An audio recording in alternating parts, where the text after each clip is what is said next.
New this morning, Stripe announcing a new tender offer valuing that company at a whopping $159 billion. It's more than a 70% increase from last year's tender offer. The company also publishing its annual letter this morning disclosing that in 2025, payment volume totaled $1.9 trillion. I spoke with co-founder and President John Collison in an exclusive interview and asked him how the business has evolved in the past year.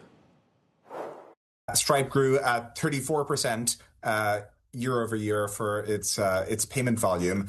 And what you're seeing is a few different trends really driving that growth.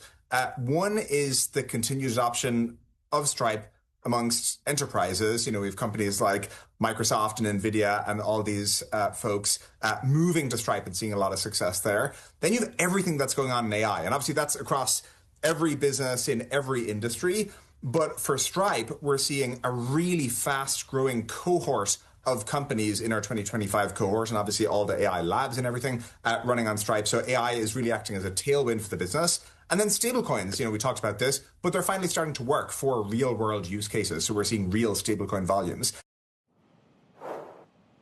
I also asked him what he thinks about the debate around whether software is dead. Yeah, I mean, it's interesting to watch so much tumult happening. I would say, firstly, all of the software businesses we work with and that we see are continuing to grow really strongly. And so this is not borne out by near-term metrics, right? That's what we see, and that's what you generally see in the earnings data. You know, this is not the result of earnings misses or anything like that. Generally speaking, the growth of software companies has been quite strong. And we've definitely seen that in our data. I think what you're seeing is markets really hate uncertainty. Given the amount of work you do in the AI space, not just the clients that are using AI, but the fact that your own engineers are using AI, when you start to sort of go through the permutations of where we could be in 5 years, in terms of what you may very well be programming yourself, little personalized apps and other things, what does it look like to you? It is clear that it gets back to this uncertainty point, right? It is clear that the software production function is really changing quite a bit. And so how we produce software at Stripe is different now versus in Q4 last year, is different from the summer last year. And so the way in which software is produced is really, really changing. I think people are trying to figure that out and what that means. We think about what it means for the internet economy and those business models shifts that are occurring. You know, again, we see much more usage-based software happening. That's something you're seeing with AI products and more broadly. We're starting to think about what it means when maybe the agents are transacting with each other. And so one of the things we spoke about was our new blockchain Tempo that we're incubating. But we think that will be very well suited for agent-to-agent commerce, which is something that we're not seeing a ton of yet in our data, but we think is probably a 2026 thing. And so it's really, yeah, as a company that is at the coalface of this stuff, the day-to-day experience of producing software is radically different on a month-to-month basis. And we think it means our products are going to have to be quite different because of what those companies need. You talk a lot about the idea of globalization and this country-by-country expansion model, which you say has melted away in the letter. I'm curious what your reaction is both to the tariff regime that the the Trump administration put on and the Supreme Court's decision to effectively upend it. We're just following this stuff in real time. And obviously, there's been a lot of, I think, uncertainty in the manufacture of physical goods that people have had to deal with over the past year. We generally did not, I think there was a lot of predictions of slowdown as a result of the tariffs that we did not see in our data. I mean, we saw some maybe shifting of the specific corridors, the places people were buying from, but we didn't see any slowdown, which is something that was predicted.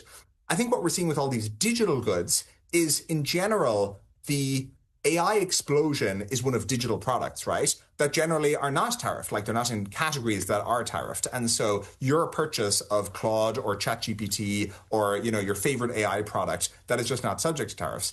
And what we're seeing as a result of these products being so digitally native is they can go global faster than ever before. And again, that's the phenomenon that we talk about in the letter. We are seeing companies go global sell in 100 countries, and make significant revenue from their international business, just way faster than any previous generation. We also got into this tender offer at $159 billion and whether Stripe will go public one day. We compensate people kind of significantly with equity. Some people have significant equity holdings, and we want to make sure they have liquidity for that. And so we have now, over the past few years, ran a tender offer at roughly this time of year. And we run a bit of a price setting process for that tender offer where we go out and we get bids from investors. And so there's some kind of clearing price that we find where this is the price that a sufficient number of investors are willing to invest at. Some people think it's too expensive. Some people think it's reasonable, and that's how markets work. You find the clearing price for it.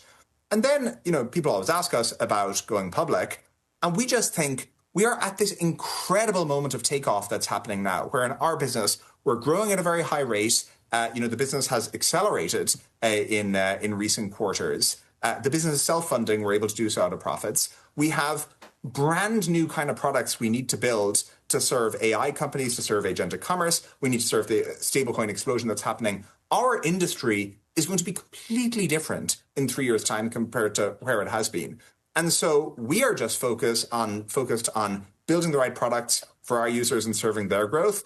And we think that right now, also dealing with a massive corporate transaction and kind of changing the capital structure would be a distraction compared to building all these products that our users need.